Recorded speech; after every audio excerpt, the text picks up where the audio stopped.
Assalamualaikum warahmatullahi wabarakatuh. Apa kabar sahabat Al-Fatah yang dimuliakan Allah? Semoga kita dalam keadaan sehat, dilimpahkan rezekinya dan diberikan keberkahan dunia dan akhirat. Amin ya robbal alamin.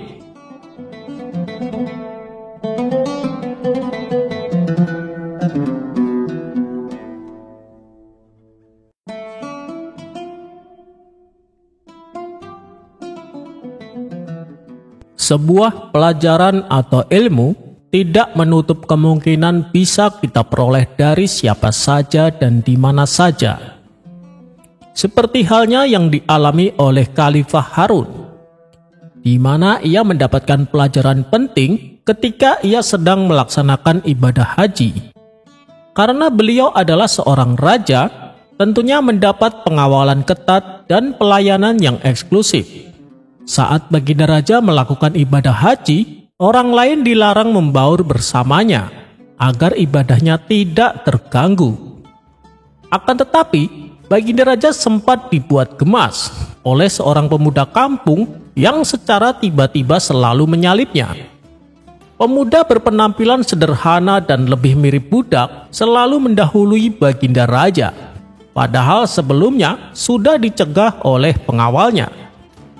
Pengawal itu mengatakan kepada si pemuda agar jangan masuk ke Ka'bah dan tawaf sebelum baginda raja selesai melaksanakannya. Tak terima dirinya dihalangi, si pemuda menimpali larangan tersebut dengan menukil penggalan surat Al-Quran. Sungguh orang-orang kafir dan yang menghalangi manusia dari jalan Allah dan dari Masjidil Haram yang telah kami jadikan terbuka untuk semua manusia, baik yang bermukim di sana maupun yang datang dari luar. Dan siapa saja yang bermaksud melakukan kejahatan secara zalim di dalamnya, niscaya akan kami rasakan kepadanya siksa yang pedih. Quran Surat Al-Hajj ayat 25. Rupanya, percakapan si pemuda dengan para pengawal terdengar oleh baginda raja. Baginda raja lalu menyuruh pengawalnya untuk membiarkan si pemuda melakukan ibadah haji bersamanya. Kemudian baginda raja menuju Hajar Aswad untuk menciumnya. Namun tiba-tiba si pemuda mendahuluinya. Dan ketika baginda raja hendak menuju Hijr Ismail untuk sholat, si pemuda juga mendahulunya lagi. Semua ibadah yang dilakukan baginda raja selalu didahului oleh pemuda tersebut. Setelah baginda raja selesai melakukan sholat, ia penasaran siapa sebenarnya pemuda itu.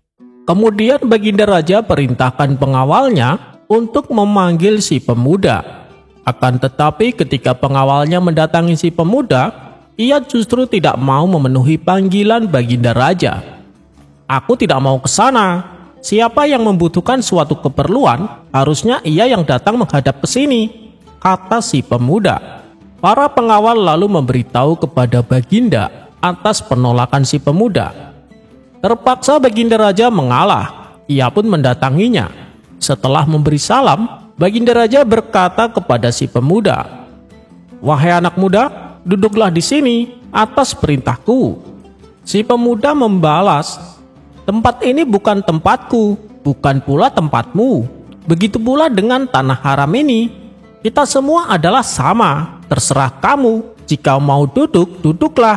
Jika tidak, pulanglah sana." Baginda raja sempat kaget dengan perkataan si pemuda. "Baiklah, begini, saya hendak menanyakan perihal kefarduan kepadamu. Jika kamu bisa menjawab, maka kamu adalah orang yang hebat. Namun jika tidak, kamu adalah orang yang lemah akan pengetahuan," ucap baginda raja. "Pertanyaan seputar pengetahuan atau sekedar menguji?" tanya si pemuda. "Tidak, ini pertanyaan yang mudah, seputar pengetahuan," jawab baginda raja. "Oh, baik, kemarilah, duduklah sebagaimana duduknya orang yang meminta jawaban atas pertanyaannya," timpal si pemuda. Kemudian baginda raja duduk bersila di hadapan si pemuda. "Katakan, apa pertanyaanmu?" ujar si pemuda. "Tolong beritahu aku tentang perkara yang telah Allah fardukan kepadamu," tanya baginda raja. Engkau bertanya kepadaku tentang kefarduan yang mana?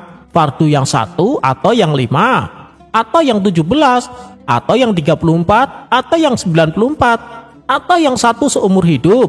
Atau yang 1 dari 12? Atau yang 1 dari 40? Atau yang 1/5 dari 200? Kata si pemuda balik bertanya. Mendengar hal itu Baginda Raja pun tertawa sampai ia terlentang di atas tengkuknya karena meremehkan si pemuda. Aku kan hanya bertanya tentang kewajibanmu, malah kau jawab dengan bilangan hitungan-hitungan, ujar Baginda Raja. Harun, jika agama tanpa hitungan, maka Allah tidak akan memberlakukan hisab di hari kiamat. Tidakkah kau tahu surat Al-Anbiya ayat 47? Dan kami akan memasang timbangan yang tepat pada hari kiamat. Maka tidak seorang pun dirugikan walaupun sedikit. Sekalipun hanya seberat biji sawi. Pasti kami akan mendatangkannya. Dan cukuplah kami yang membuat perhitungan. Ucap si pemuda menukil surat Al-Quran. Spontan Baginda Raja menjadi emosi mendengar si pemuda memanggilnya tanpa gelar raja. Pemuda kampung, kalau kau bisa menjelaskan ucapan yang aku katakan, maka kau akan selamat. Tapi kalau tidak, aku akan perintahkan pengawalku untuk menebas lehermu di antara bukit Safa dan Marwa.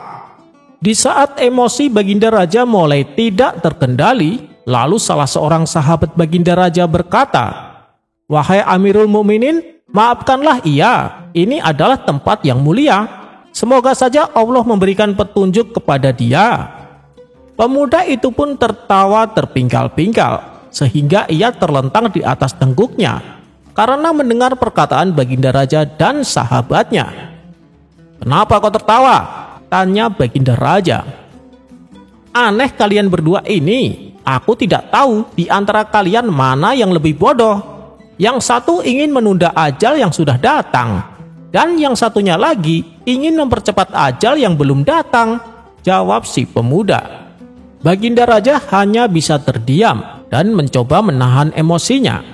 Si pemuda pun lalu mulai menjawab pertanyaan yang diajukan Baginda Raja. "Adapun pertanyaanmu tentang perkara yang Allah wajibkan kepadaku, telah Allah wajibkan banyak kewajiban kepadaku. Dan mengenai perkataanku kepadamu tentang satu kewajiban, itu adalah agama Islam. Dan tentang angka 5, itu adalah sholat fardu. Tentang angka 17, itu adalah jumlah rokaat sholat fardu. Tentang angka 34, itu adalah jumlah sujud dalam sholat fardu. Tentang angka 94, itu adalah jumlah takbir. Adapun perkataanku tentang 1 dalam seumur hidup, itu adalah hujjah Islam. Dan tentang 1 dari 12, itu adalah bulan Ramadan yang wajib puasa dari 12 bulan. Dan tentang 1 dari 40, itu adalah zakat emas dinar dari 40 dinar. Dan tentang 5 dari 200, itu adalah 5 dirham zakat dari 200 dirham, kata si pemuda menjelaskan. "Pertanyaanmu sudah kujawab, sekarang aku akan memberi pertanyaan kepadamu. Maka jawablah pertanyaanku," sambung si pemuda.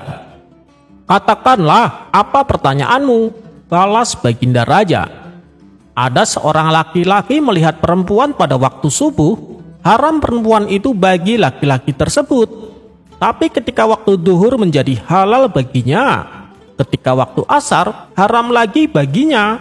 Ketika masuk waktu maghrib, halal kembali baginya.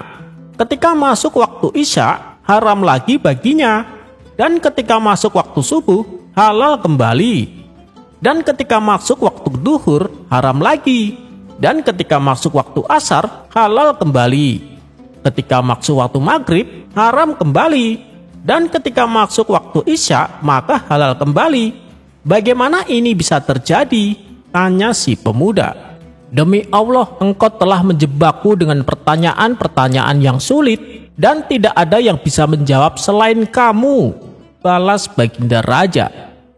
"Engkau kan adalah Amirul Mukminin, Raja Baghdad yang sangat terhormat. Tidak pantas rasanya untuk menyerah begitu saja. Bagaimana mungkin kau tidak bisa jawab pertanyaan yang diajukan oleh pemuda kampung sepertiku?" ujar si pemuda. "Aku tidak mampu menjawabnya. saya akui derajat keilmuanmu tinggi. Beritahu aku, apa jawabannya? Pinta Baginda Raja. Baiklah, tapi dengan syarat kamu harus mengaku kalah, menyayangi orang fakir, dan jangan menghinakannya, kata si pemuda. Baik, saya setuju. Itu adalah perbuatan yang saya sukai dan perbuatan yang sangat mulia, balas Baginda Raja. Begini jawabannya, laki-laki itu melihat wanita sebagai budak waktu subuh, maka haram baginya. Ketika masuk waktu duhur, ia membeli perempuan itu, maka halal baginya. Ketika waktu asar ia memerdekakannya, maka haram lagi baginya. Ketika waktu maghrib ia menikahinya, maka halal lagi baginya. Ketika waktu isya ia menceraikan istrinya, maka haram lagi baginya. Ketika waktu subuh ia rujuk dengan istrinya tersebut, maka halal lagi baginya. Ketika waktu duhur ia mentalak zihar istrinya, maka haram baginya. Ketika waktu asar ia bayar kafarat zihar, maka istrinya kembali halal. Ketika waktu maghrib laki-laki tersebut murtad, maka haram lagi istrinya. Ketika waktu isya laki-laki itu bertobat dan kembali memeluk agama Islam, maka halal lagi istrinya, tutur si pemuda menjelaskan. Baginda Raja pun merasa senang mendapatkan jawaban tersebut dan memerintahkan kepada pengawalnya untuk memberikan 1000 dirham kepada si pemuda. Akan tetapi ketika pengawal hendak memberikan uang tersebut, si pemuda menolaknya. Aku tidak memerlukan uang itu, kembalikanlah kepada pemiliknya, kata si pemuda. Mendapat penolakan tersebut, Baginda Raja menawari si pemuda dengan hadiah yang lain. Bagaimana kalau aku mencukupi kebutuhanmu seumur hidup? Kata Raja menawarkan. Apa pemberianmu yang mencukupiku? Tanya si pemuda. Jika kamu punya hutang, maka aku akan membayarnya, jawab Baginda Raja. Tidak, aku tidak mau, tegas si pemuda. Ia pun pergi berlalu meninggalkan Baginda Raja. Setelah peristiwa itu, Baginda Raja perintahkan para pejabat istana untuk mencari tahu siapa sebenarnya pemuda tersebut. Baginda juga minta bantuan para sahabatnya, termasuk para penguasa negeri lain, untuk membantu dirinya. Beberapa hari kemudian, akhirnya Baginda Raja mendapatkan informasi tentang si pemuda. Ternyata si pemuda adalah Sayyid Musa Ar-Ridho bin Ja'far Al-Shodiq bin Muhammad Al-Bakir bin Husaid bin Ali bin Abi Thalib yang menikah dengan Siti Fatimah, anak Nabi Muhammad Sallallahu Alaihi Wasallam, yang berarti dia adalah seorang habaib. Dan Sayyid Musa ini sering menyamar dan berpakaian seperti pemuda kampung. Itu dikarenakan sifat zuhud dan waronya kepada dunia. Mengetahui hal itu, Baginda Raja pun terkejut. Ia segera mendatangi kediaman Sayyid Musa untuk minta maaf dan meminta nasihat.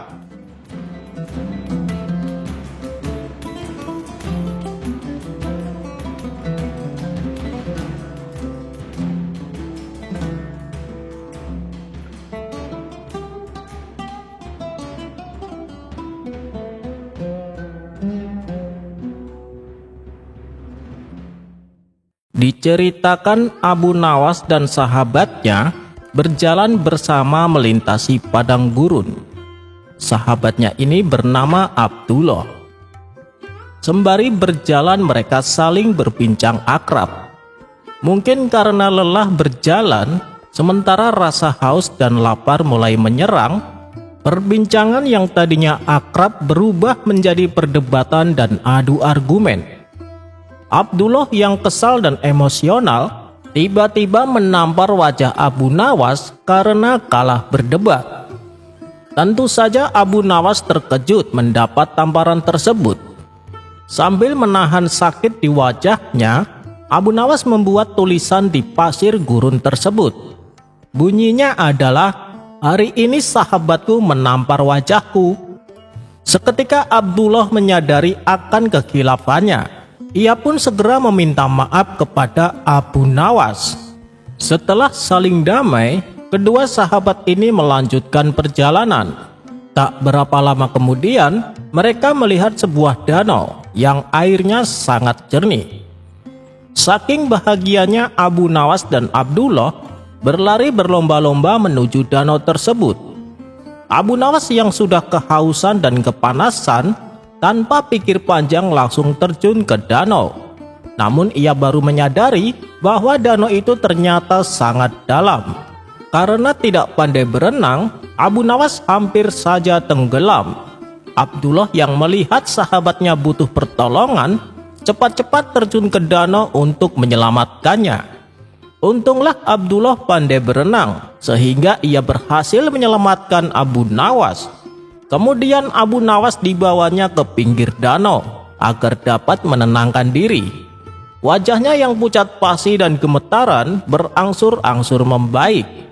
Setelah keadaannya benar-benar tenang, Abu Nawas menulis di sebuah batu yang berbunyi, "Hari ini sahabatku menyelamatkanku." Melihat itu, Abdullah heran dan bertanya, "Wahai Abu Nawas, sewaktu aku menamparmu tadi, kau menulis di atas pasir, dan sekarang kau menulis di atas batu. Apa maksud dari semua itu?" Abu Nawas menjawab, "Ketika seorang menyakitimu, tulislah di atas pasir, supaya angin dapat dengan mudah menghapusnya.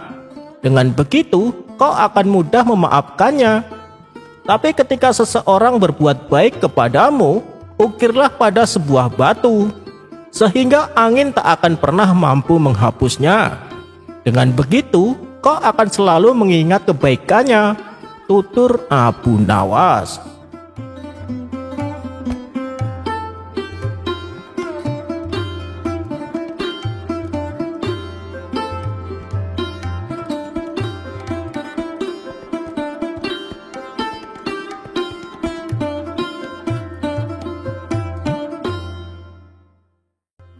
Diceritakan Baginda Raja sedang mencari cara agar dapat mengalahkan Abu Nawas.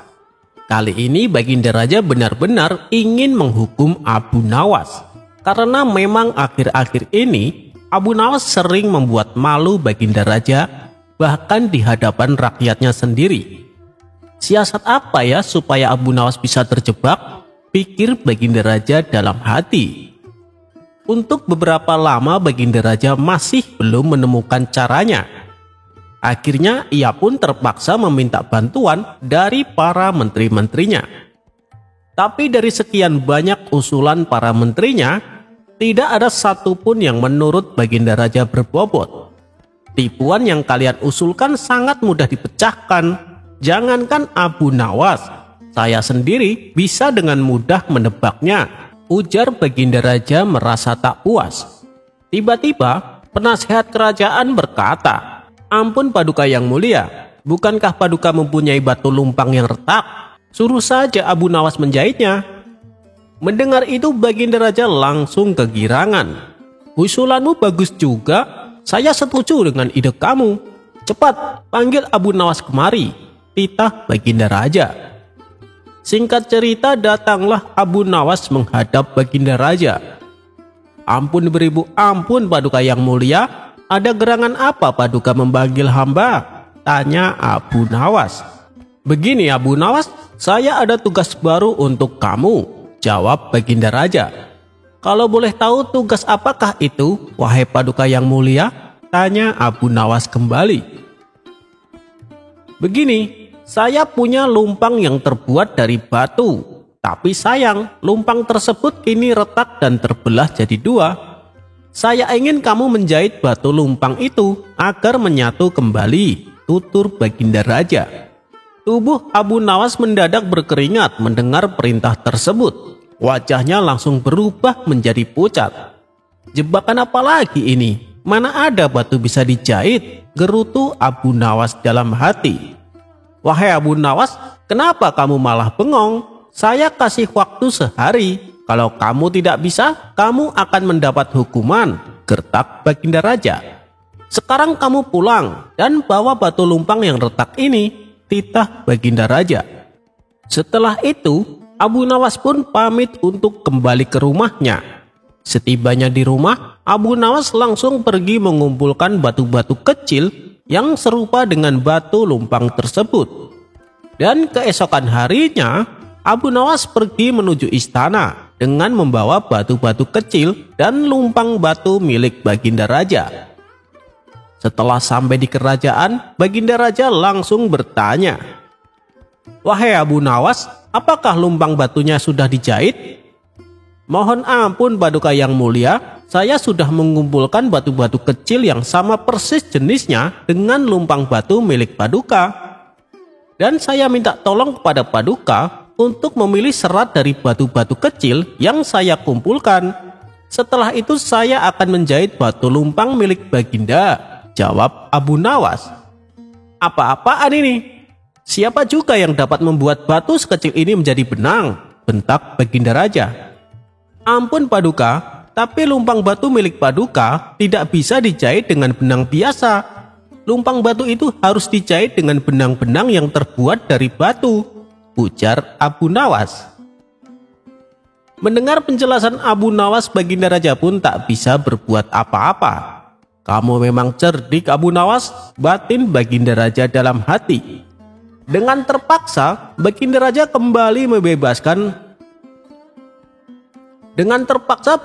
kembali membebaskan Abu Nawas.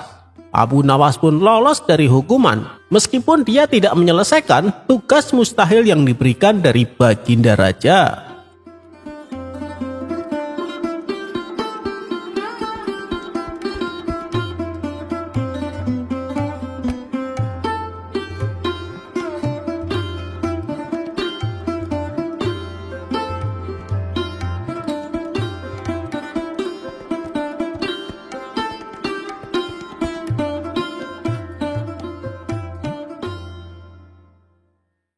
Dikisahkan Baginda Raja mengadakan suatu pertemuan di istana. Dalam pertemuan tersebut, dia mengundang tokoh-tokoh penting.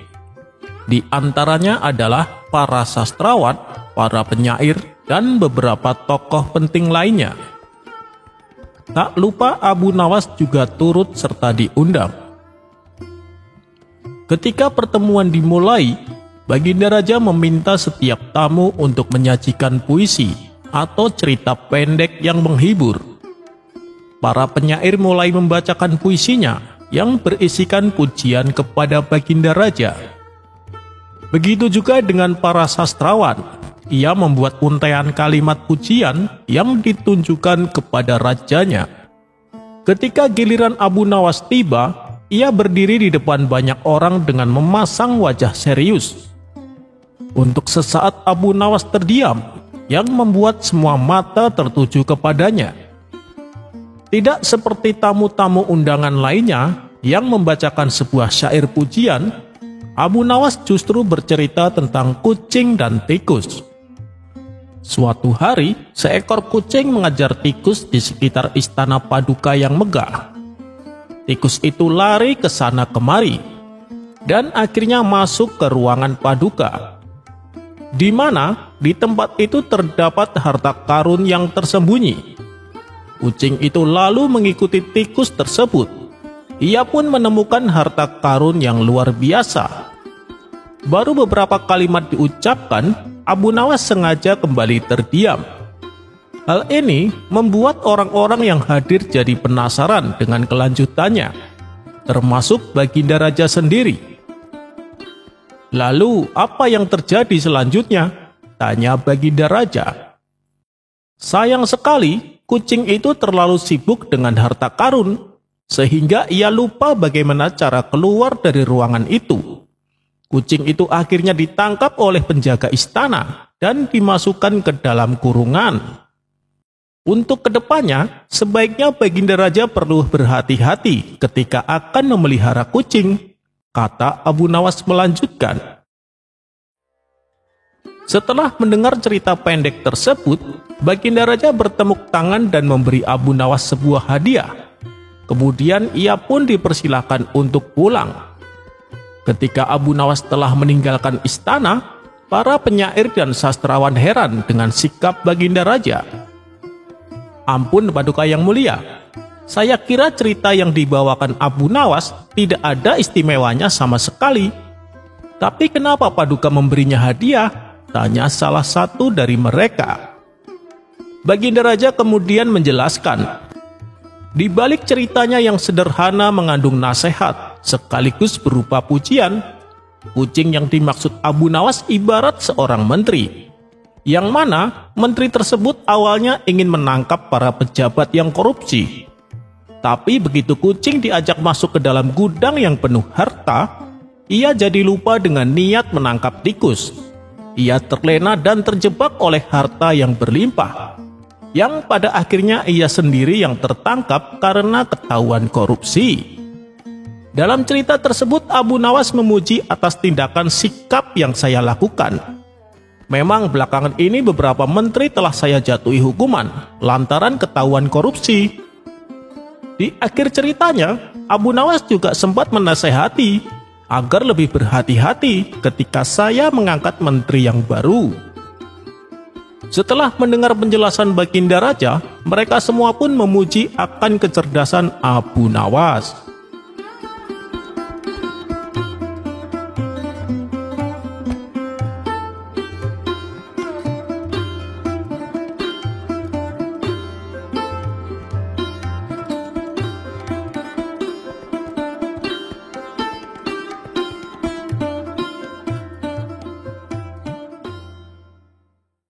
Dikisahkan suatu hari Abu Jahil dan kawannya kedapatan mabok minuman keras di pinggir jalan.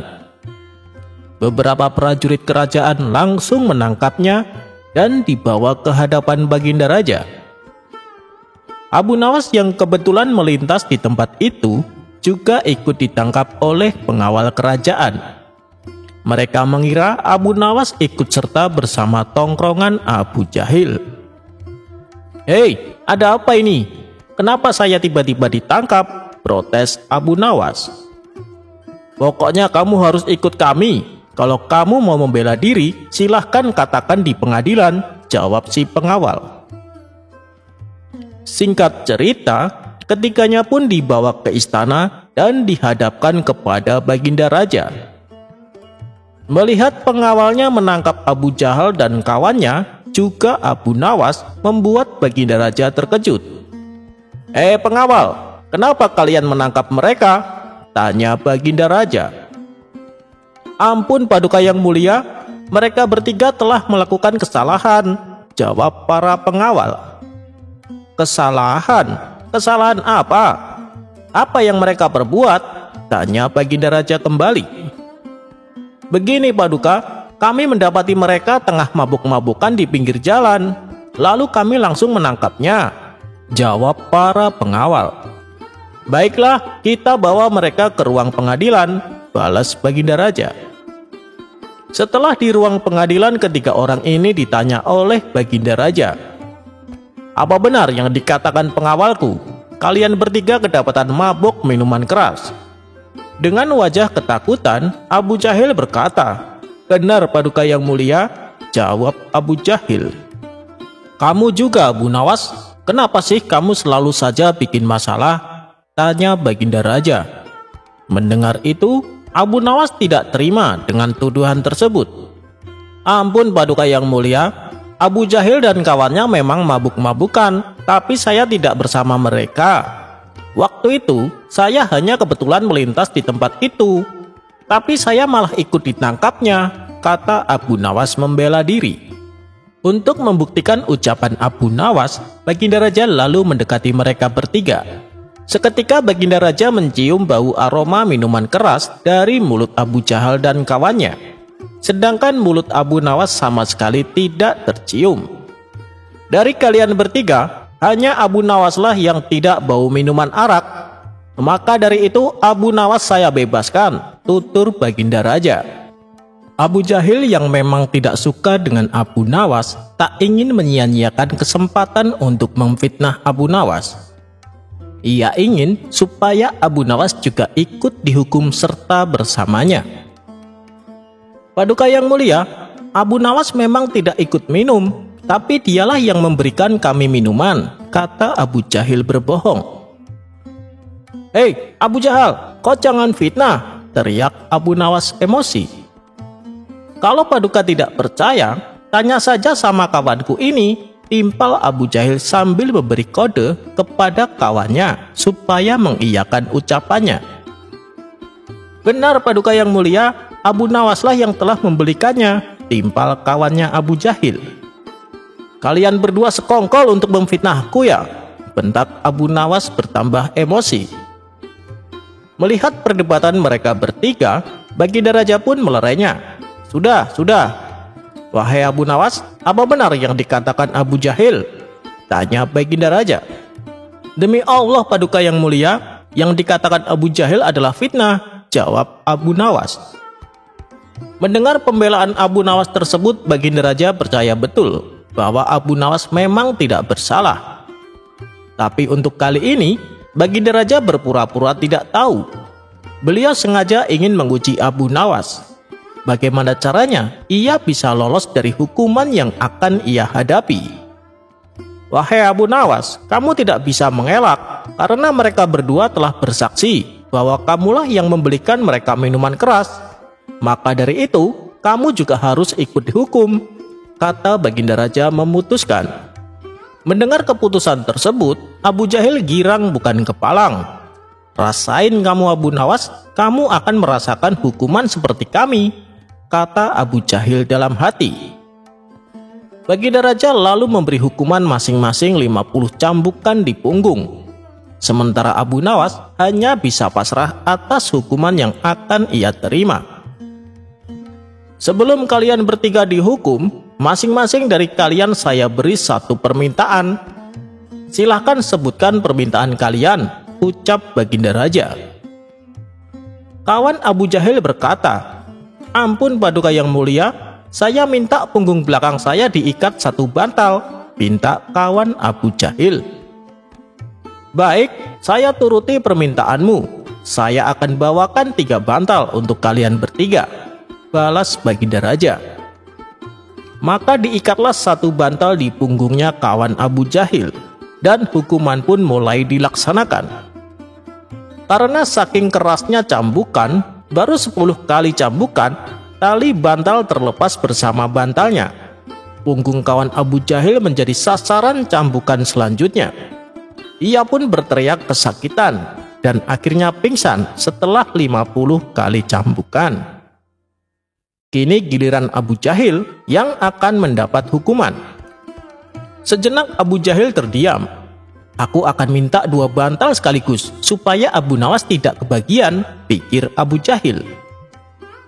Ampun Paduka yang mulia, saya minta punggung saya diikat 2 bantal dan harus diikat dengan kencang, pinta Abu Jahil. Baginda Raja pun mengabulkannya.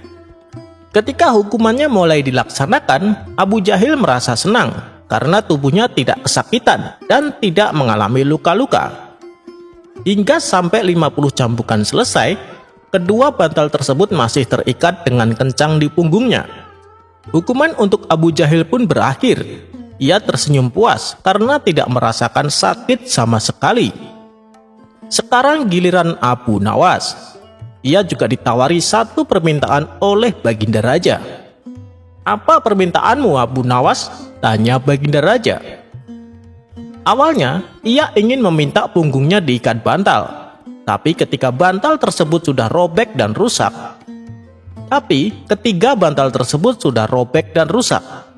Namun tiba-tiba terlintas di benaknya akan sebuah ide yang konyol. Apapun permintaan saya, apakah Paduka akan mengabulkannya? Tanya Abu Nawas memastikan. Tentu saja, saya akan mengabulkannya. Asalkan kamu jangan minta dibebaskan dari hukuman, jawab Baginda Raja. Tapi bagaimana kalau ternyata Abu Jahil tidak setuju dengan permintaanku? Tanya Abu Nawas kembali. Hei Abu Nawas, saya yang berhak menentukan, bukan Abu Jahil, tegas Baginda Raja. Mendengar perkataan Abu Nawas, dengan nada meledek, Abu Jahil berkata, terserah kamu Abu Nawas, untuk apa aku protes?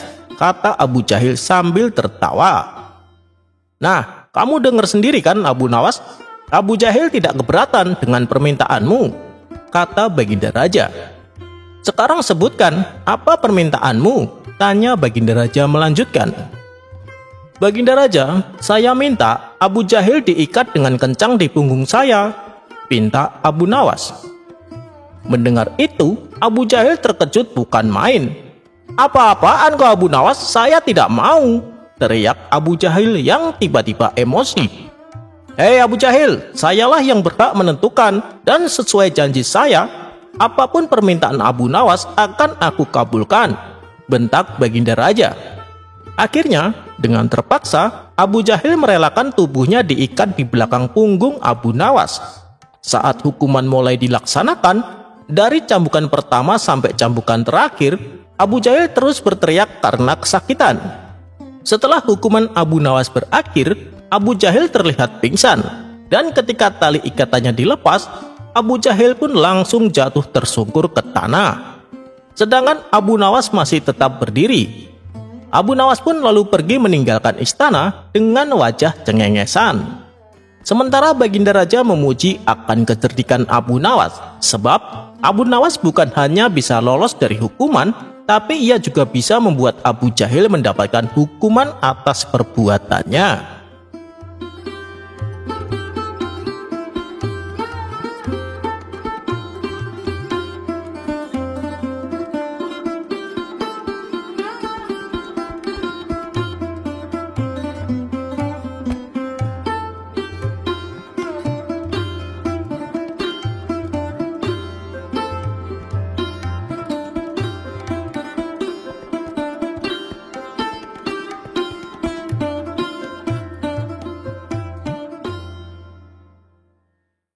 Suatu hari, ketika Abu Nawas pulang ke rumah, ia mendapati istrinya sedang mengenakan baju dan perhiasan terbaiknya. Melihat hal itu, timbul perasaan curiga pada diri Abu Nawas. "Wah, mau kemana kamu?" tanya Abu Nawas. "Apakah engkau lupa? Hari ini ada pesta pernikahan kawanku. Tempo hari kan aku sudah memberitahumu," balas istrinya. "Oh iya ya, aku ingat sekarang. Pergilah, tapi ingat, jangan pulang larut malam," kata Abu Nawas berpesan. Sang istri pun lalu pergi menuju pesta pernikahan kawannya. Karena asiknya di suasana pesta, tidak terasa waktu sudah larut malam, sehingga istri Abu Nawas pulang terlambat. Benar saja, ketika dia pulang ke rumah, dia pun mendapati pintu rumahnya tertutup. Lalu dia memanggil Abu Nawas beberapa kali agar membukakan pintunya. Sementara Abu Nawas tidak menjawab dan tidak pula bersuara. Istri Abu Nawas pun berkata dalam hatinya, "Apakah begini cara kau menghukumku, Abu Nawas?" Ia kemudian memikirkan suatu rencana dan tipu daya agar Abu Nawas membukakan pintunya. Sambil mengetuk pintu, sang istri berkata, "Suamiku, buka pintunya, atau aku akan berbuat nekat." Namun Abu Nawas tidak menghiraukan ucapannya.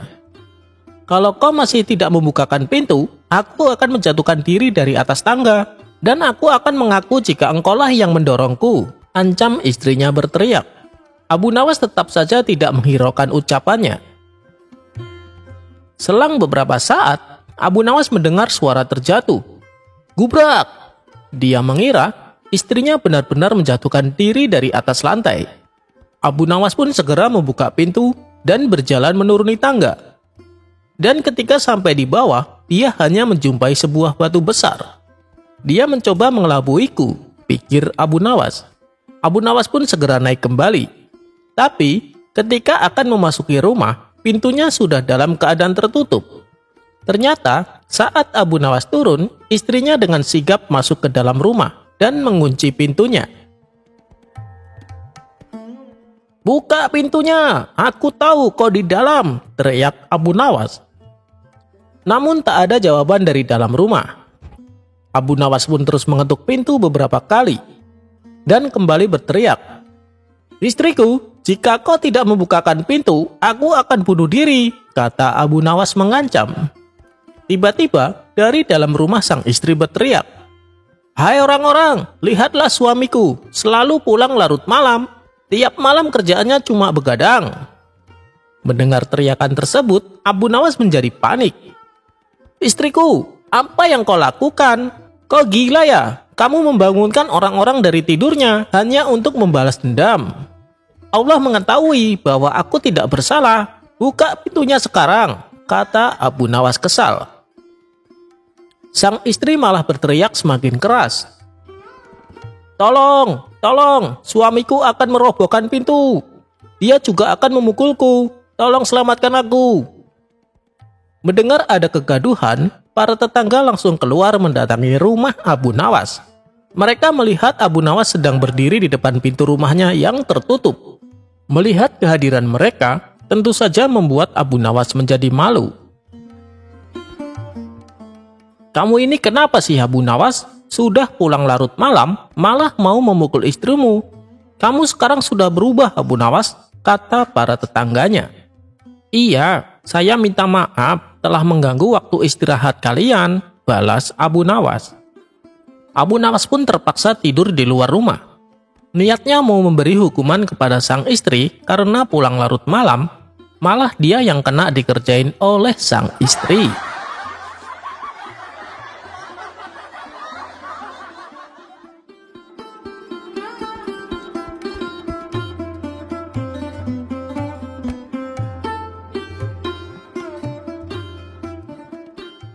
Diceritakan, Abu Nawas memiliki hewan peliharaan.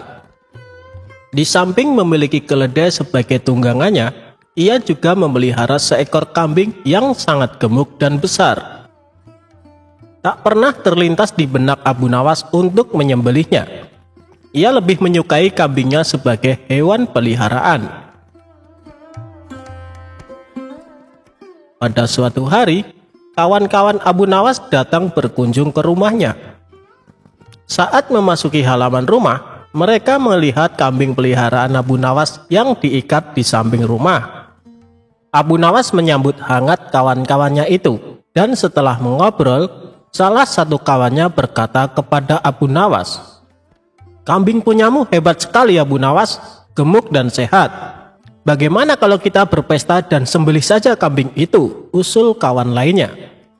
"Ya, aku setuju. Dagingnya pasti enak dan lezat," timpal kawan satunya. Mendengar perkataan teman-temannya, Abu Nawas mencoba mengelak. "Kambingku itu tidak terlalu gemuk, belum begitu besar," kata Abu Nawas beralasan. Bagaimanapun, Abu Nawas sangat menyayangi kambingnya. Ia tidak sampai hati kalau sampai disembelih. "Hei Abu Nawas, apa kamu tidak dengar kabar kalau besok akan kiamat? Kambingmu juga tidak akan bertambah gemuk," kata teman-temannya. "Ya Abu Nawas, besok akan kiamat, kita sembelih saja kambingnya," sahut yang lainnya. Mereka terus saja mendesak Abu Nawas agar bersedia kambing kesayangannya disembelih. Abu Nawas pun mulai kesal mendengar perkataan teman-temannya yang memaksa. "Baiklah, besok kita akan pesta di pantai. Daging kambingnya kita bakar dan kita makan sama-sama," tutur Abu Nawas. Keesokan harinya, Abu Nawas dan teman-temannya berangkat menuju sebuah pantai. Setibanya di sana, Abu Nawas berkata, "Kalian bersenang-senang saja dahulu, biar aku yang memasaknya."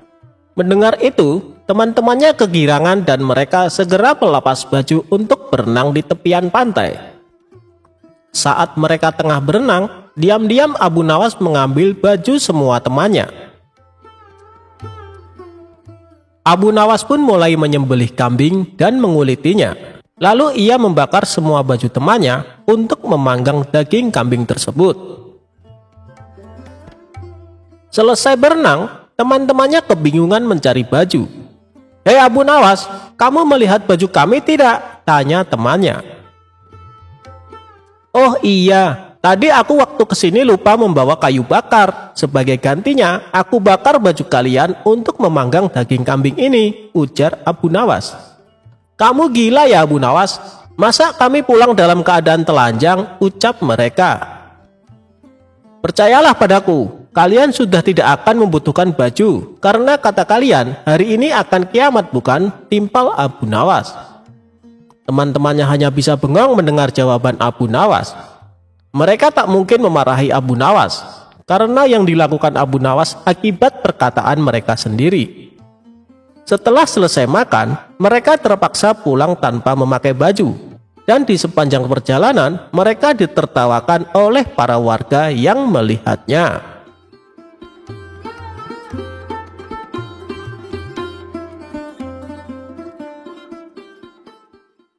Abu Nawas mencari jarum yang hilang.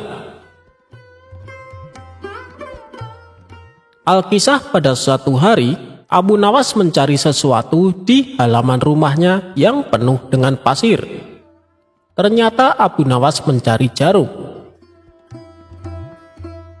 Tetangganya yang merasa kasihan ikut membantu Abu Nawas mencari jarum tersebut.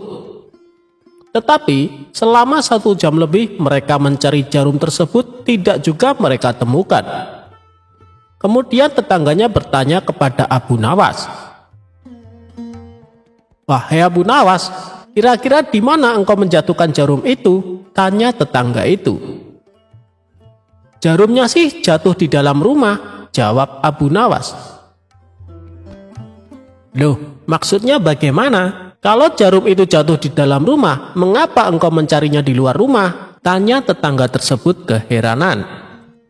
"Karena di dalam rumah tampak gelap, sedangkan di luar terang," jawab Abu Nawas tanpa dosa. Kisah ini selesai sampai di sini, singkat namun penuh makna. Ada yang memaknai jika mencari kebahagiaan di luar rumah itu tidak ada artinya, padahal kebahagiaan sesungguhnya ada di dalam rumah yang terkadang tak terlihat.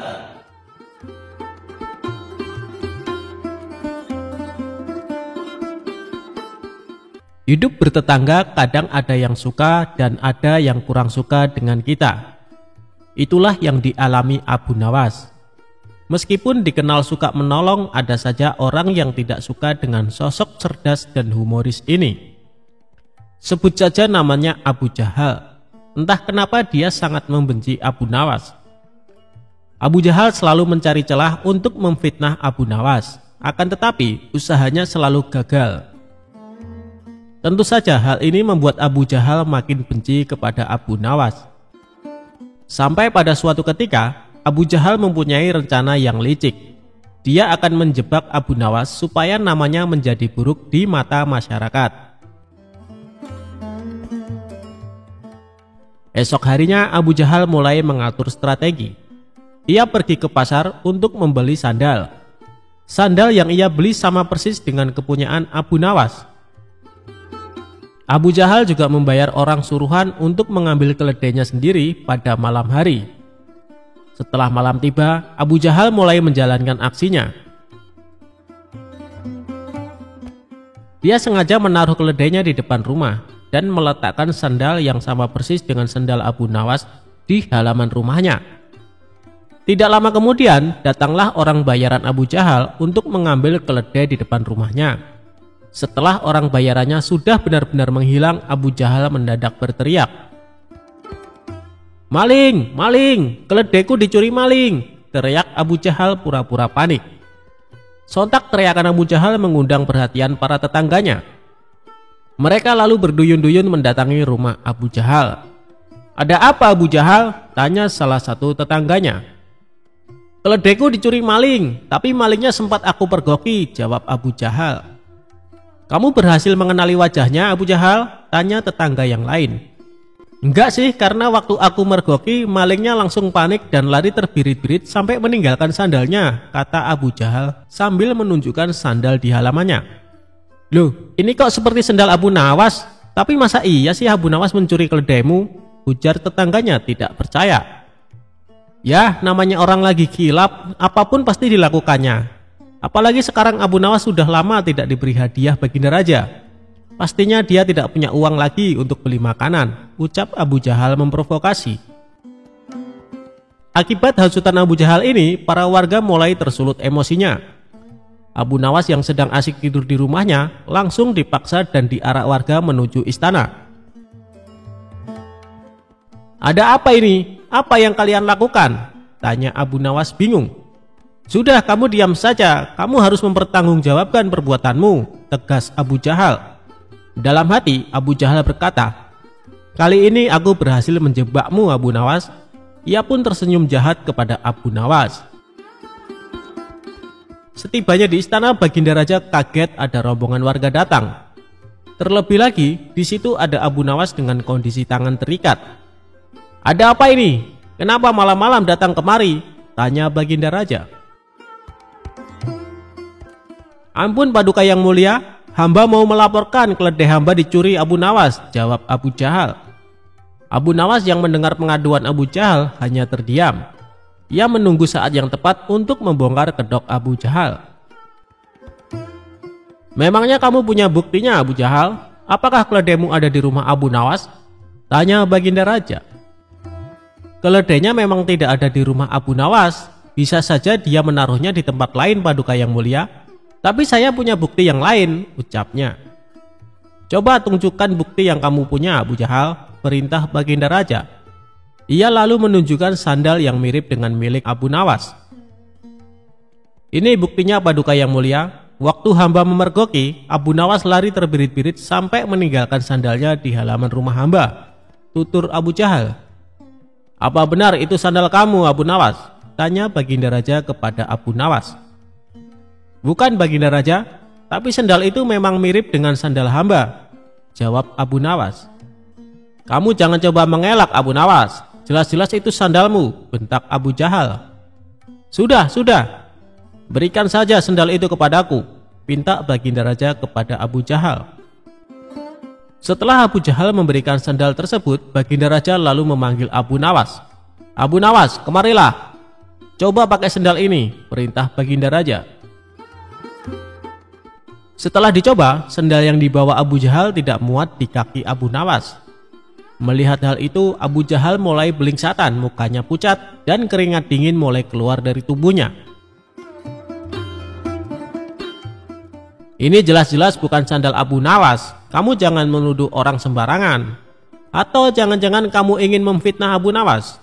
bentak Baginda Raja geram kepada Abu Jahal.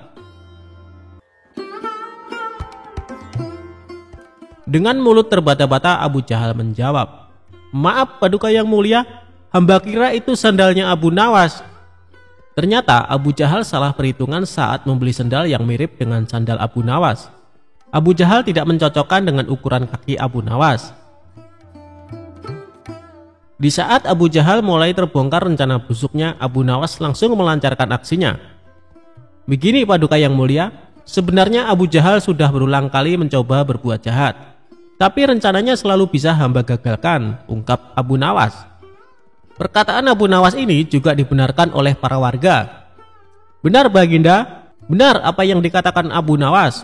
Kami sungguh sangat menyesal dan kecewa karena kali ini kami termakan hasutan Abu Jahal. Kami minta maaf Abu Nawas," ucap para warga. Abu Nawas pun memaafkannya karena pada dasarnya mereka hanya termakan hasutan Abu Jahal. Sementara Abu Jahal langsung dimasukkan ke penjara atas perbuatan yang dilakukan.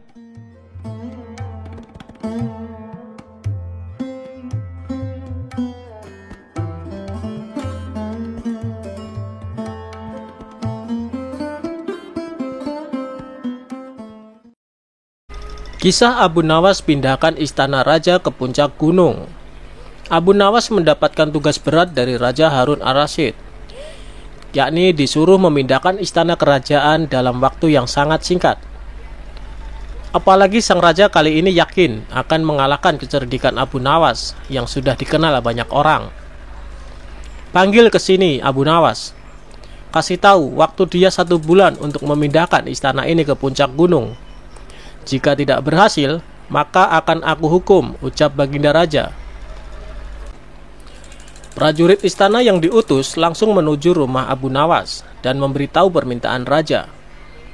"Tidak perlu menunggu 1 bulan. Hari ini juga istana Baginda Raja akan aku pindahkan," jawab Abu Nawas dengan enteng. Sontak para prajurit kebingungan, bagaimana caranya? Abu Nawas lantas berjalan beriringan dengan prajurit menuju istana Baginda Raja. Singkat cerita, Abu Nawas pun sampai di istana. "Apakah semua penghuni sudah siap untuk pemindahan ini, Baginda?" Tanya Abu Nawas. Wahai Abu Nawas, kamu bilang kalau bisa dimulai sekarang, kenapa harus menunggu 1 bulan lagi? Jawab Baginda Raja. Abu Nawas menganggukkan kepala. Raja sedikit curiga. Abu Nawas lantas duduk dengan posisi seperti atlet pelari sambil berkata keras, "Ayo, siapa yang kuat mengangkat istana ini ke pundakku? Maka akan aku pindahkan ke puncak gunung sekarang juga." Baginda Raja bersama seluruh pembesar istananya hanya melongo dan saling pandang melihat tingkah Abu Nawas. Raja Harun Ar-Rasyid terdiam, lantas tertawa dengan keras. Orang-orang kebingungan. Ternyata kali ini kau tetap bisa lolos dari lubang jarum, wahai Abu Nawas, ungkap Raja. Tentu saja, siapapun tidak bisa memindahkan gunung. Analogi Abu Nawas yang meminta semua orang mengangkat istana ke punggungnya justru membuat sang raja akhirnya memberikan dia emas. Kisah Abu Nawas menjual rajanya untuk dijadikan budak. Suatu hari Abu Nawas sangat kebingungan, bahkan ia hampir putus asa. Sudah 2 hari dapur tidak mengepul asap karena tidak ada lagi barang yang bisa ia jual. Satu-satunya jalan yang bisa dia ambil adalah menjual manusia untuk dijadikan budak. Sebenarnya jika Abu Nawas mau, dia bisa saja menjual teman-temannya. Namun ia tidak tega karena teman-temannya bukan orang kaya, melainkan orang miskin seperti dirinya. Jalan satu-satunya yang bisa dilakukan Abu Nawas adalah menjual manusia. Akhirnya Abu Nawas memutuskan sesuatu yang tidak biasa. Ia akan tetap menjual manusia untuk dijadikan budak oleh si pembelinya. Bukan menjual temannya, melainkan rajanya Harun Al-Rasyid. Menurut Abu Nawas, hanya Baginda Raja yang pantas untuk dijual. Bukankah selama ini Baginda Raja selalu mempermainkan dirinya dan menyengsarakan pikirannya? Maka sudah sepantasnya bagi Abu Nawas untuk menyusahkan Baginda Raja.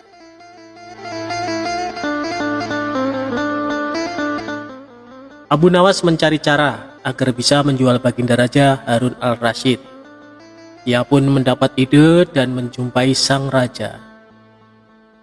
Ada sesuatu yang amat menarik yang akan hamba sampaikan hanya kepada Paduka yang mulia, ucap Abu Nawas. Apa itu, wahai Abu Nawas? Tanya Baginda langsung tertarik. Sesuatu yang hamba yakin belum pernah terlintas di dalam benak Paduka yang mulia, kata Abu Nawas meyakinkan. Kalau begitu cepatlah ajak aku ke sana untuk menyaksikannya, kata Baginda Raja tanpa curiga sedikit pun. Tetapi Baginda, kata Abu Nawas sengaja tidak melanjutkan kalimatnya. Tetapi apa? Tanya Baginda tidak sabar. Bila Baginda tidak menyamar sebagai rakyat biasa, maka pasti nanti orang-orang akan banyak yang ikut menyaksikan benda ajaib itu, kata Abu Nawas. Karena memiliki keinginan besar dan rasa penasaran yang begitu besar, Baginda Raja bersedia menyamar jadi rakyat biasa. Melihat penyamaran sang raja berhasil, Abu Nawas dan Baginda Raja berangkat menuju ke sebuah hutan. Setibanya di sana, Abu Nawas mengajak Baginda Raja mendekati sebuah pohon besar dan rindang. Ia pun meminta sang raja untuk menunggu. Sementara itu, ia pergi menjumpai seorang badui yang pekerjaannya menjual budak. Abu Nawas mengajak pedagang budak itu untuk melihat calon budak yang akan dijual kepadanya agak jauh. Abu Nawas enggan menjumpai sang raja dan merasa tidak tega. Sementara itu, Abu Nawas beralasan calon budak yang akan dijualnya adalah teman dekatnya sendiri. Setelah pedagang budak itu memperhatikan dari kejauhan, ia merasa cocok. Abu Nawas pun membuatkan surat kuasa yang menyatakan bahwa pedagang budak sekarang mempunyai hak penuh atas diri orang yang sedang duduk di bawah pohon rindang itu. Abu Nawas pergi begitu menerima beberapa keping uang emas dari pedagang budak. Baginda Raja masih menunggu Abu Nawas di bawah pohon rindang tersebut, sampai tibalah pedagang budak menghampiri dirinya. Baginda Raja merasa heran, mengapa Abu Nawas tidak juga muncul, dan mengapa ada orang lain selain dirinya dan Abu Nawas. "Siapa engkau?" tanya Baginda Raja kepada pedagang budak. "Aku adalah tuanmu sekarang," kata pedagang budak itu agak kasar. Tentu saja pedagang budak itu tidak mengenali Baginda Raja Harun al-Rasyid dalam pakaian yang amat sederhana. "Apa maksud perkataanmu tadi?" tanya Baginda Raja dengan wajah merah padam. "Abu Nawas telah menjual engkau kepadaku, dan inilah surat kuasa yang baru dibuatnya," kata pedagang budak dengan kasar. "Abu Nawas menjual diriku kepadamu?" kata Baginda makin murka. "Ya," bentak pedagang budak. "Tahukah engkau siapa aku ini sebenarnya?" tanya Baginda geram. "Tidak, dan itu tidak perlu," kata pedagang budak seenaknya. Lalu ia menyeret budak barunya ke belakang rumah. Sultan Harun al-Rasyid diberi parang dan diperintahkan untuk membelah kayu. Baginda Raja merasa heran dengan semua yang diperintahkan. Ia melihat begitu banyak tumpukan kayu di belakang rumah Badui itu, sehingga memandangnya saja Sultan Harun al-Rasyid sudah merasa ngeri, apalagi harus mengerjakannya. "Ayo kerjakan," perintah si pedagang budak. Meski ia merasa kebingungan dengan semua, Sultan Harun al-Rasyid mencoba untuk melakukan perintah dari tuan barunya. Sultan Harun al-Rasyid secara perlahan memegang kayu dan mencoba membelahnya. Namun si Badui melihat cara Sultan Harun al-Rasyid memegang parang merasa aneh. "Kau ini bagaimana? Bagian parang yang tumpul kau arahkan ke kayu. Sungguh bodoh sekali." Sultan Harun al-Rasyid mencoba membalik parang hingga bagian yang tajam terarah ke kayu. Ia mencoba membelah, namun tetap saja pekerjaannya terasa aneh dan kaku bagi si Badui. "Oh, beginikah derita orang-orang miskin mencari sesuap nasi? Harus bekerja keras lebih dahulu. Wah, lama-lama aku tak tahan juga," gumam Sultan Harun al-Rasyid. Si Badui menatap Sultan Harun al-Rasyid dengan pandangan heran dan lama-lama menjadi marah. Ia merasa rugi barusan membeli budak yang bodoh. "Hei Badui, cukup semua ini, aku tak tahan." "Kurang ajar, kau budakku, harus patuh kepadaku," kata Badui itu sembari memukul sang raja. Tentu saja raja yang tak pernah diperlakukan kasar itu menjerit keras saat dipukul kayu. "Hei Badui, aku adalah rajamu, Sultan Harun al-Rasyid," kata Baginda sambil menunjukkan tanda kerajaannya. Pedagang budak itu kaget dan mulai mengenal Baginda Raja. Ia pun langsung menjatuhkan diri sembari menyembah Baginda Raja. Sang raja mengampuni pedagang budak itu karena ia memang tidak tahu, tetapi kepada Abu Nawas Baginda Raja amat murka dan gemas. Ingin rasanya beliau meremas-remas tubuh Abu Nawas seperti telur. Abu Nawas memenangkan lomba berburu. Suatu hari yang cerah, Baginda Raja dan para pengawalnya meninggalkan istana untuk berburu. Namun di tengah perjalanan, salah satu pejabat kerajaan yang bernama Abu Jahil menyusul dengan terengah-engah di atas kudanya. Baginda, hamba mau mengusulkan sesuatu," kata Abu Jahil sambil mendekati sang raja. "Apa usulmu, wahai Abu Jahil?" tanya Baginda Raja. "Agar acara berburu ini lebih menarik dan disaksikan banyak penduduk, bagaimana kalau kita sayembarakan saja?" ujar Abu Jahil dengan raut wajah serius. Baginda Raja terdiam sejenak dengan mengangguk-angguk. "Hamba ingin beradu ketangkasan dengan Abu Nawas, dan nanti pemenangnya akan mendapatkan sepundi uang emas. Tapi kalau kalah, hukumannya adalah dengan memandikan kuda-kuda istana selama 1 bulan, tutur Abu Jahil meyakinkan Baginda Raja. Akhirnya sang raja menyetujui usulan Abu Jahil tersebut. Hitung-hitung sayembara itu akan memberikan hiburan kepadanya, maka dipanggillah Abu Nawas untuk menghadap kepadanya. Abu Nawas pun segera menghadap Baginda Raja. Ia diberi petunjuk panjang lebar oleh Baginda Raja. Pada awalnya, Abu Nawas menolak sayembara tersebut karena ia tahu bahwa semua ini adalah akal licik dari Abu Jahil yang ingin menyingkirkan dari istana. Tapi Baginda Raja memaksa, dan Abu Nawas tidak bisa menolaknya. Abu Nawas berpikir sejenak. Ia tahu kalau Abu Jahil sekarang diangkat menjadi pejabat istana. Ia pasti mengerahkan semua anak buahnya untuk menyumbang seekor binatang buruannya di hutan nanti. Namun karena kecerdikannya, Abu Nawas tersenyum riang. Abu Jahil yang melihat perubahan raut muka Abu Nawas menjadi penasaran dibuatnya. Mana mungkin Abu Nawas bisa mengalahkan dirinya kali ini, pikir Abu Jahil dalam hati.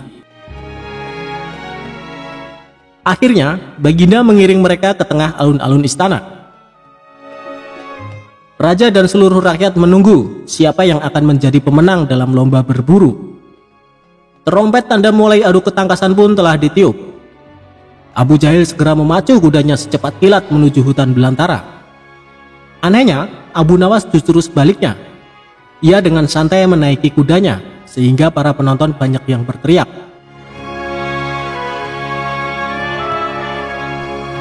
Singkat cerita, menjelang sore hari, tampaklah kuda Abu Jahil memasuki pintu gerbang istana. Ia pun mendapat sambutan meriah dan tepuk tangan dari rakyat yang menyaksikannya. Di sisi kanan dan kiri kuda Abu Jahil tampak puluhan hewan yang mati terpanah. Abu Jahil dengan senyum bangga memperlihatkan semua binatang buruannya di tengah lapangan. Aku, Abu Jahil, berhak memenangkan lomba ini. Lihat, binatang buruanku banyak, mana mungkin Abu Nawas mengalahkanku? Teriaknya lantang yang membuat para penonton semakin ramai bertepuk tangan. Tidak berapa lama kemudian terdengar suara kaki kuda Abu Nawas. Semua orang menertawakan dan meneriakinya. Karena Abu Nawas tak membawa satupun binatang buruan di kudanya. Tapi Abu Nawas tidak tampak gusar sama sekali. Ia malah tersenyum dan melambaikan tangan. Baginda Raja menyuruh 2 orang pengawalnya maju ke tengah lapangan dan menghitung jumlah binatang buruan yang didapatkan 2 peserta tersebut. Dan kesempatan pertama, para pengawal menghitung jumlah binatang hasil buruan Abu Jahil. 35 ekor kelinci ditambah 5 ekor rusa dan 2 ekor babi hutan, kata salah satu pengawal. Kalau begitu akulah pemenangnya, karena Abu Nawas tak membawa seekor binatang pun, teriak Abu Jahil dengan sombongnya. Tenang, tenang, aku membawa ribuan binatang. Jelaslah aku pemenangnya, dan engkau wahai Abu Jahil, silahkan memandikan kuda-kuda istana menurut aturan lomba. Semua binatang boleh ditangkap, yang penting jumlahnya, kata Abu Nawas sambil membuka bambu kuning yang telah diisi dengan ribuan semut merah. Jumlahnya sangat banyak, Baginda, mungkin ribuan. Kami tak sanggup menghitungnya lagi, kata pengawal kerajaan yang menghitung jumlah semut itu. Melihat kenyataan itu, Abu Jahil tiba-tiba saja jatuh pingsan. Dan Baginda Raja tertawa terpingkal-pingkal, serta langsung memberi hadiah kepada Abu Nawas. Kecerdikan dan ketulusan hati pasti bisa mengalahkan kelicikan.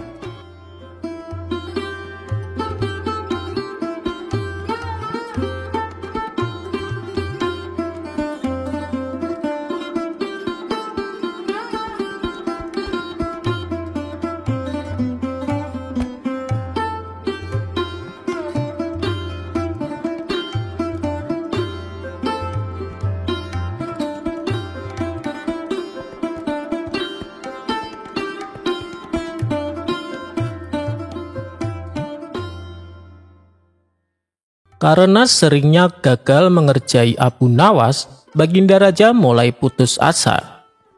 Ia mengakui bahwa Abu Nawas terlalu cerdik untuk diperdaya. Alih-alih akan mempermalukan Abu Nawas, justru Baginda Raja sendiri yang kena getahnya. Hal inilah yang membuat geram dan ingin membalas dendam. Tapi Baginda Raja bingung harus dengan cara apa untuk mewujudkannya. Kemudian Baginda Raja bertanya kepada para menteri istana, "Adakah di antara kalian yang punya cara untuk memperdayai Abu Nawas?" tanya Baginda Raja. Mereka semua terdiam, hanya saling tatap satu sama lain. "Salah satu dari kalian, masa tidak ada yang punya ide?" tanya Baginda Raja memastikan. "Ampun Paduka yang mulia, sebenarnya kami punya berbagai cara untuk menjebak Abu Nawas. Tapi dia itu sangat cerdik. Takutnya nanti malah jadi bumerang, sehingga membuat Paduka menanggung malu, dan kami tak ingin itu kembali terulang, jawab salah satu menterinya. Baginda Raja pun memahami kekhawatiran mereka. Namun, tiba-tiba salah satu menteri yang lain mengusulkan suatu cara yang tidak seperti biasanya. Paduka yang mulia, saya punya sebuah tantangan, tapi bukan jebakan. Barangkali Paduka berkenan. Mendengar hal itu, Baginda Raja merasa ragu.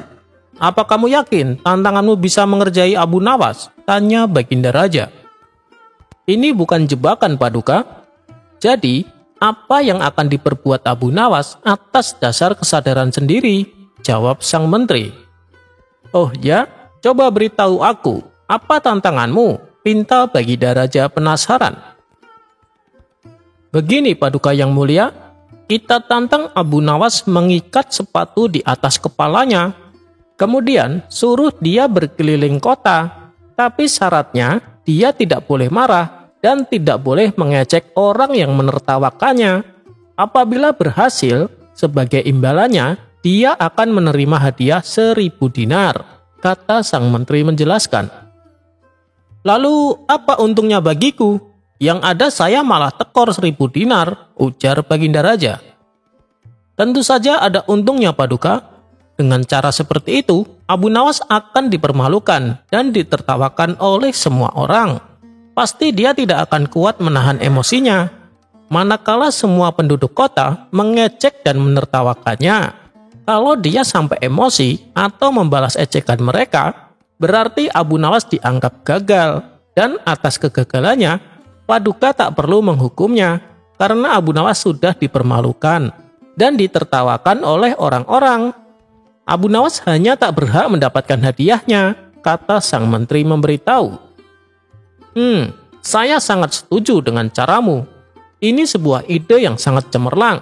Meski bukan sebuah jebakan, tapi bisa untuk mengerjai Abu Nawas, sahut Baginda Raja kegirangan. Maka, saat itu juga Baginda Raja perintahkan beberapa pengawal untuk memanggil Abu Nawas. Singkat cerita, datanglah Abu Nawas ke istana menghadap Baginda Raja. Wahai Abu Nawas, aku ada sebuah tantangan untukmu. Tapi, aku tidak akan memaksamu untuk melakukannya. Karena tantanganku kali ini sifatnya sukarela, tanpa ada unsur paksaan, kata Baginda Raja. Lalu, hadiahnya apa yang akan saya dapatkan bila berhasil melakukannya? Dan hukuman apa yang akan saya terima bila gagal menjalankan tantangan tersebut? Tanya Abu Nawas. Bila kamu berhasil, kamu akan mendapatkan hadiah 1.000 dinar. Tapi, bila kamu gagal, kamu tidak akan mendapatkan hukuman apapun. Cuma, kamu gagal mendapatkan hadiahnya saja, balas Baginda Raja. Apakah Paduka yakin dengan hadiah sebesar itu? Tapi tidak ada resikonya sama sekali, tanya Abu Nawas heran. Iya Abu Nawas, balas Baginda Raja. Baiklah Paduka, saya siap menerima tantangan Paduka. Beritahu saya apa tantangannya, timpal Abu Nawas. Tantangannya adalah ikat sepatu di atas kepalamu dan berjalan keliling kota. Tapi ada syaratnya, kamu tidak boleh marah dan tidak boleh mengejek orang, kata Baginda Raja memberitahu. Mendengar tantangan tersebut, sejenak Abu Nawas terdiam. Setelah berpikir cukup lama, Abu Nawas mulai memahami maksud di balik tantangan Baginda Raja. Bagaimana Abu Nawas? Kalau kau menolak juga tidak apa-apa, saya tidak akan memaksamu, apalagi sampai menghukummu, tutur Baginda Raja. Saya siap Paduka yang mulia, justru saya senang sekali dengan tantangan ini karena tidak ada resikonya. Tapi, untuk menjalankan tantangan ini, saya ingin ditemani Paduka. Dan saat Paduka menemani saya, Paduka harus menyamar sebagai warga biasa, pinta Abu Nawas. Wah, kebetulan sekali ini. Aku bisa menyaksikan langsung orang-orang mengejek dan menertawakan Abu Nawas, batin Baginda Raja. Tanpa pikir panjang, Baginda Raja menyetujui permintaan Abu Nawas itu. Maka pada hari itu juga mereka berdua mulai berkeliling kota Baghdad. Ketika melewati di depan kerumunan orang-orang, mereka seketika tertawa dan mengejek Abu Nawas. "Kamu sudah gila ya Abu Nawas, kenapa tidak sekalian kau makan sepatunya?" kata mereka sambil tertawa terpingkal-pingkal. Melihat hal itu, Baginda Raja juga ikut tertawa di samping Abu Nawas. "Rasain kamu Abu Nawas, saya bisa dengan puas menertawakanmu," kata Baginda Raja dalam hati. Tapi dengan tenangnya Abu Nawas membalas ejekan mereka. "Aku melakukan ini karena diperintahkan Paduka Raja." Orang-orang yang tadinya tertawa langsung menghentikan tawanya dan berkata, "Benarkah Abu Nawas? Memang terkadang Paduka Raja tidak punya otak ya. Rakyat sendiri malah dipermalukan." Mereka tidak mengetahui bahwa orang yang di samping Abu Nawas adalah Baginda Raja yang sedang menyamar. Selanjutnya Abu Nawas dan Baginda Raja melewati kerumunan orang-orang berikutnya. Melihat penampilan Abu Nawas, mereka pun tak kuasa menahan tawanya. Hai Abu Nawas, kenapa tidak sekalian kau taruh rak sepatu di atas kepalamu?" kata mereka sambil tertawa. "Aku melakukan ini karena diperintahkan Paduka Raja," jawab Abu Nawas. Mereka yang tadinya tertawa merasa iba dan berkata, "Bila yang kamu katakan itu benar, berarti Paduka Raja sudah sinting.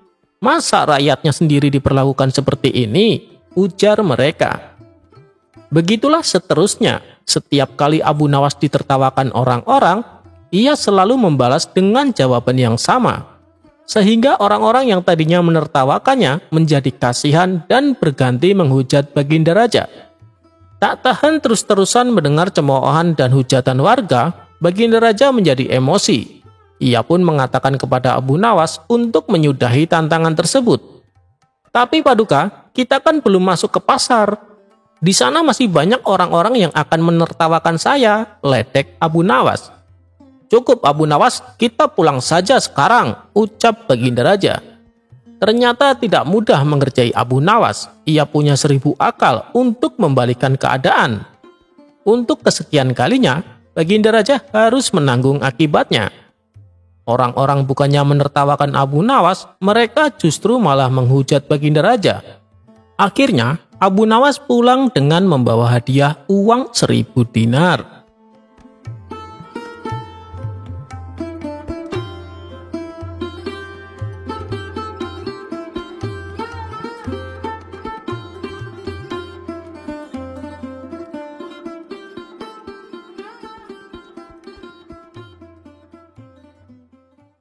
Pada suatu hari, Baginda Raja menyuruh beberapa pengawal untuk memanggil Abu Nawas datang ke istana.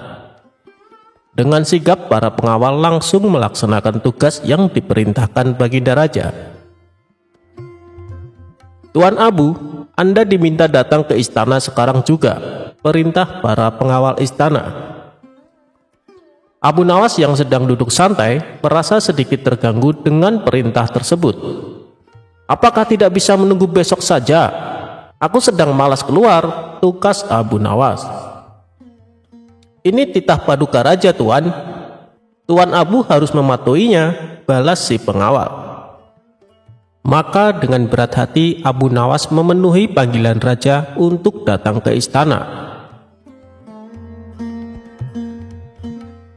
Singkat cerita, datanglah Abu Nawas dan menghampiri Baginda Raja yang tengah duduk di singgasananya. "Ampun Paduka yang mulia, ada gerangan apa Paduka memanggil hamba?" tanya Abu Nawas. "Begini Abu Nawas, aku akan mengajakmu jalan-jalan keluar istana. Aku ingin mengetahui kondisi rakyatku," jawab Baginda Raja. "Oh, begitu. Hamba siap menemani Paduka," sahut Abu Nawas. Dengan didampingi beberapa pengawal, Baginda Raja dan Abu Nawas berjalan-jalan keliling Baghdad. Di setiap kampung yang mereka lalui membuat Baginda Raja merasa bangga dan puas, karena kondisi ekonomi rakyatnya kini bertambah makmur dan sejahtera. hingga sampailah mereka di sebuah pedesaan yang jauh dari hiruk-pikuk keramaian kota di sana. Baginda Raja mendapati ada seorang anak gembala yang tengah duduk istirahat sambil mengamati domba-domba peliharaannya. Domba-dombanya sehat dan gemuk-gemuk. Anak itu pasti pandai merawatnya, kata Baginda Raja dalam hati. Karena merasa penasaran, Baginda Raja lalu mengajak Abu Nawas untuk menghampirinya. Abu Nawas, coba kau tanya anak itu, bagaimana cara dia merawat domba-dombanya, bisik Baginda Raja kepada Abu Nawas. Siap Paduka yang mulia, balas Abu Nawas. Maka Abu Nawas pun mulai bertanya kepada si anak gembala. Boleh saya tanya sesuatu? Ucap Abu Nawas. Boleh, silahkan tuan, jawab si anak. Domba-dombamu sehat dan gemuk, kamu kasih makan apa? Tanya Abu Nawas. Domba yang mana dulu nih, yang hitam atau yang putih? Kata si anak balik bertanya. Domba yang hitam dulu deh, jawab Abu Nawas. Oh, kalau yang hitam, dia makannya rumput basah, balas si anak. Lalu, kalau domba yang putih, kamu kasih makan apa? Tanya Abu Nawas kembali. Yang putih juga sama, dia makannya rumput basah, jawab anak gembala. Abu Nawas hanya geleng-geleng kepala mendengar jawaban tersebut. Kemudian ia bertanya kembali.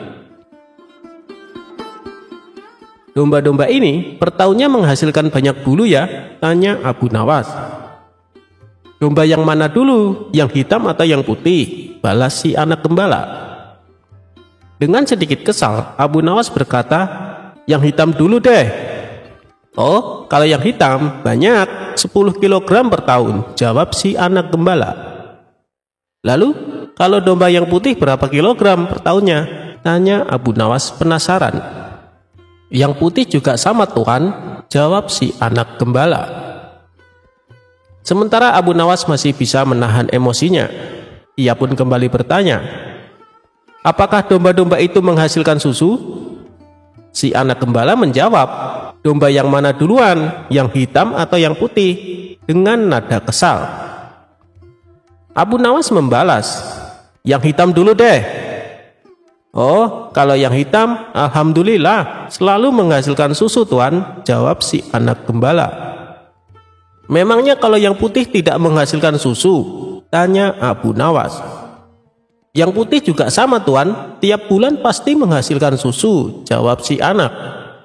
Karena tak kuat menahan emosi, Abu Nawas lalu membentak si anak gembala. Woi bocah, kenapa sih kamu selalu membedakan antara domba hitam dan domba putih, kalau ternyata jawabannya sama saja? Si anak gembala spontan ketakutan dibuatnya. Lalu dengan bibir bergetar, si anak menjawab, maaf tuan, soalnya domba yang hitam itu adalah milik saya tuan. Mendengar alasan si anak gembala, Abu Nawas pun merasa bersalah karena terburu-buru emosi. Oh, begitu rupanya. Maafkan saya ya, habisnya saya tadi sempat emosi. Lalu, kalau yang putih punya siapa nak?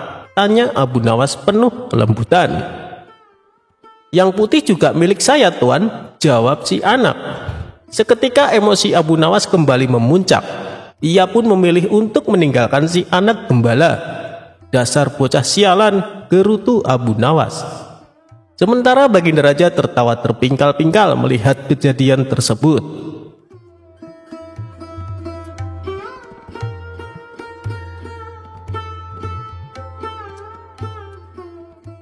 Abu Nawas dan kabar besok kiamat. Diceritakan, Abu Nawas memiliki hewan peliharaan. Di samping memiliki keledai sebagai tunggangannya, ia juga memelihara seekor kambing yang sangat gemuk dan besar. Tak pernah terlintas di benak Abu Nawas untuk menyembelihnya. Ia lebih menyukai kambingnya sebagai hewan peliharaan.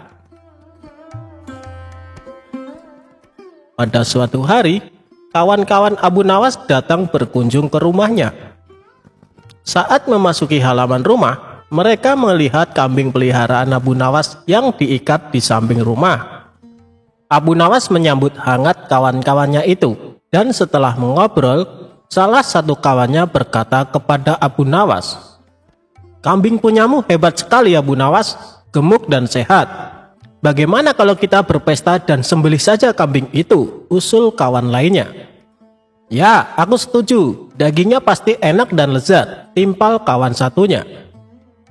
Mendengar perkataan teman-temannya, Abu Nawas mencoba mengelak.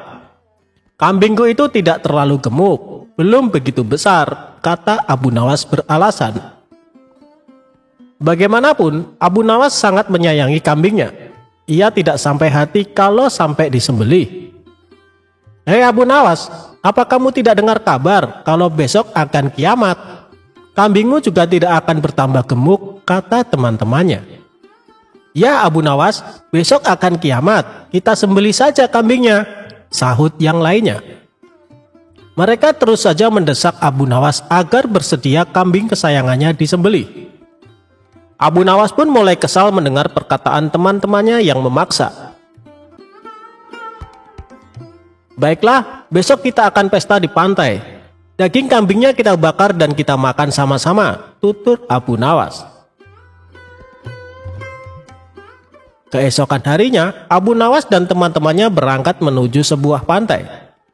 Setibanya di sana, Abu Nawas berkata, "Kalian bersenang-senang saja dahulu, biar aku yang memasaknya." Mendengar itu, teman-temannya kegirangan dan mereka segera melepas baju untuk berenang di tepian pantai. Saat mereka tengah berenang, diam-diam Abu Nawas mengambil baju semua temannya. Abu Nawas pun mulai menyembelih kambing dan mengulitinya. Lalu ia membakar semua baju temannya untuk memanggang daging kambing tersebut. Selesai berenang, teman-temannya kebingungan mencari baju. "Hei Abu Nawas, kamu melihat baju kami tidak?" tanya temannya. "Oh iya, tadi aku waktu kesini lupa membawa kayu bakar. Sebagai gantinya, aku bakar baju kalian untuk memanggang daging kambing ini," ujar Abu Nawas. "Kamu gila ya Abu Nawas? Masa kami pulang dalam keadaan telanjang?" ucap mereka.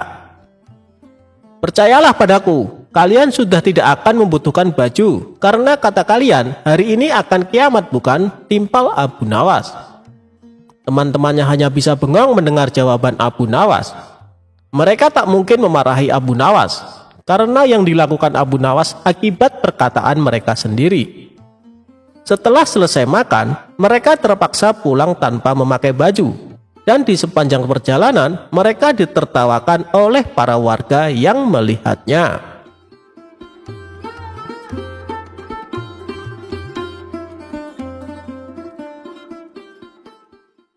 Abu Nawas mencari jarum yang hilang.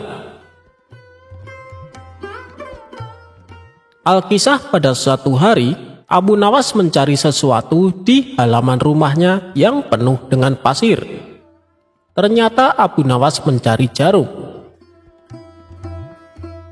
Tetangganya yang merasa kasihan ikut membantu Abu Nawas mencari jarum tersebut. Tetapi selama 1 jam lebih mereka mencari jarum tersebut tidak juga mereka temukan. Kemudian tetangganya bertanya kepada Abu Nawas, "Wahai Abu Nawas, kira-kira di mana engkau menjatuhkan jarum itu?" tanya tetangga itu. "Jarumnya sih jatuh di dalam rumah," jawab Abu Nawas. "Loh, maksudnya bagaimana? Kalau jarum itu jatuh di dalam rumah, mengapa engkau mencarinya di luar rumah?" tanya tetangga tersebut keheranan. "Karena di dalam rumah tampak gelap, sedangkan di luar terang," jawab Abu Nawas tanpa dosa. Kisah ini selesai sampai di sini, singkat namun penuh makna. Ada yang memaknai jika mencari kebahagiaan di luar rumah itu tidak ada artinya. Padahal kebahagiaan sesungguhnya ada di dalam rumah yang terkadang tak terlihat.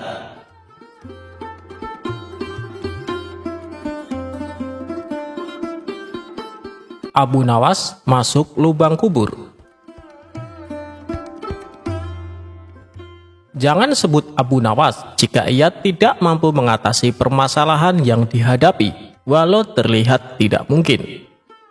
Pasti ada saja akal cerdik Abu Nawas yang tiba-tiba muncul dan ternyata mampu menjadi sebuah jalan keluar dari permasalahan yang dihadapi. Seperti halnya dalam kisah berikut ini, di mana Abu Nawas berada dalam sebuah kondisi sedang akan dirampok oleh segerombolan orang yang mengincarnya. Ketika dalam kondisi yang segenting ini, ternyata sosok Abu Nawas masih saja punya akal cerdik untuk bisa keluar dari zona berbahaya tersebut. Pada saat itu, Abu Nawas sedang bersiap-siap melakukan sholat di sebuah masjid, di mana saat itu kumandang azan Isya sudah terdengar nyaring dari masjid. Semua orang berkumpul mengisi saf-saf di ruangan masjid. Tidak terkecuali juga sosok yang bernama Abu Nawas. Dia bergegas mencari posisi tepat di belakang imam. Usai melaksanakan sholat Isya, Abu Nawas tidak langsung pulang. Ia menghabiskan waktu untuk berzikir. Setelah selesai melakukan zikir, ternyata hari sudah menunjukkan waktu malam. Abu Nawas pun segera pulang. Seperti biasa, dia harus melewati kuburan untuk mencapai rumahnya. Suasana di sekitar pemakaman begitu sepi dan cukup gelap. Saat dia sedang berjalan-jalan, sekelompok perampok lewat yang kebetulan berjalan ke arah yang sama dengan Abu Nawas. Para perampok tersebut bertubuh kekar dan besar, dan masing-masing membawa senjata pedang. Melihat hal tersebut, Abu Nawas merasa takut. Abu Nawas berpikir, jangan biarkan para perampok tersebut melihatku. Bisa jadi nanti mereka bisa membunuhku. Aku harus mencari cara agar bisa bersembunyi, pikir Abu Nawas. Namun, langkah Abu Nawas tiba-tiba melambat dan gemetar. Tentu saja rasa takut telah menguasai dirinya. Tiba-tiba mata Abu Nawas tertuju pada kuburan yang baru digali. Nah, ini tempat yang aman untuk bersembunyi, kata Abu Nawas. Dia segera melompat ke kuburan dan menyembunyikan dirinya di sana. Namun apa yang diharapkan tidak sesuai dengan kenyataan. Salah seorang perampok melihat apa yang dilakukan Abu Nawas. Hai teman-teman, sepertinya aku melihat seseorang melompat ke tanah, kata perampok itu memberitahu teman-temannya. Mereka penasaran dan ingin mendekati lubang di tanah. Saat mereka mendekat, mereka melihat ke dalam lubang tempat persembunyian Abu Nawas. Kepala Abu Nawas tampak mencuat dari kubur. Hal itu tentu saja membuat para perampok kaget dan terkejut melihat ada kepala seseorang yang muncul. Halo, siapa kamu? Tanya salah satu dari mereka. Abu Nawas tampak gelisah sambil menelan ludah. Perlahan dia mendongak untuk berbicara kepada para perampok. Aku adalah mayat yang baru saja dikuburkan di sini, jawab Abu Nawas gemetar. Apakah kalian para malaikat yang akan menanyai mayat di kuburan? Mengapa jumlah kalian begitu banyak? Tanya Abu Nawas. Mendengar pertanyaan Abu Nawas, mereka mengerutkan kening dan saling pandang. Apakah mayat bangun di tengah malam seperti ini? Tanya perampok kepada Abu Nawas. Tentu saja, jawab Abu Nawas. Untuk apa mereka bangun? Tanya mereka kembali. Untuk mencari udara segar, jawab Abu Nawas. Mengapa orang mati membutuhkan udara segar? Mereka bertanya dengan heran. Ah iya, kamu benar, aku salah, jawab Abu Nawas. Abu Nawas kemudian kembali menurunkan badannya seperti posisi mayat saat dikuburkan. Melihat yang dilakukan Abu Nawas, para perampok bengong keheranan. Kemudian mereka meninggalkan Abu Nawas dengan rasa takut serta gemetaran. Dengan ide inilah Abu Nawas akhirnya dapat menghindari ancaman para perampok tersebut.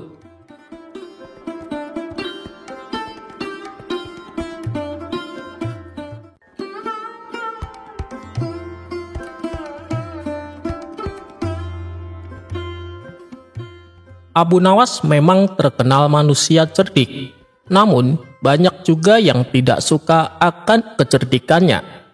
Akibatnya, sebagian orang yang tidak suka tersebut berkumpul, serta merencanakan sesuatu yang kurang baik terhadap Abu Nawas.